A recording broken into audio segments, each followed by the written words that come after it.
আসসালামু আলাইকুম এভরিওয়ান। আজকে অনেক গুরুত্বপূর্ণ একটি বিষয় নিয়ে আমি আপনাদের সাথে আলোচনা করব।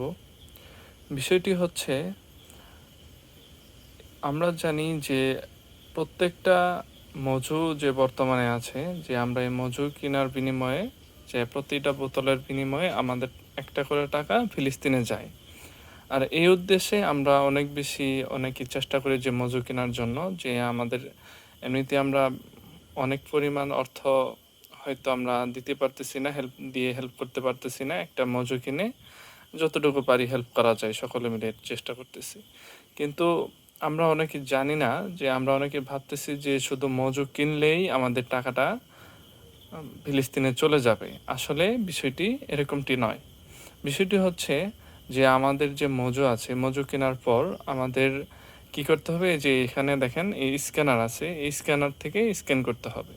যদি আমরা স্ক্যান করি তাহলে কি হবে, আমরা আমাদের যে এই মজুর বোতলটা কিনলাম, এই বোতল কেনার বিনিময়ে একটা টাকা ফিলিস্তিনে চলে যাবে। কিন্তু যদি আমরা স্ক্যান না করি, শুধু কিনে আমরা খাওয়ার পর ফেলে দিই, সেক্ষেত্রে যাবে না।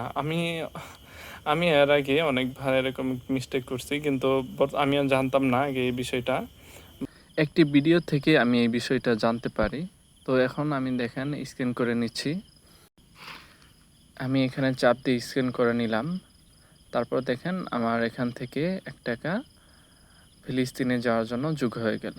দেখেন আজকে সর্বমোট কত টাকা ফিলিস্তিনের জন্য জমা হয়েছে, 88,200 টাকা। দেখেন টোটাল অ্যামাউন্টটা নিচে দেওয়া আছে।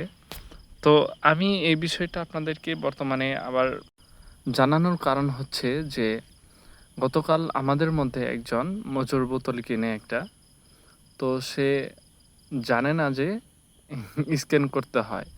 সে প্রতিনিয়ত মজুর বোতল কিনে, ফ্যামিলির জন্য সে অনেক মজুর বোতল কিনেছে, কিন্তু কোনো স্ক্যান করেনি।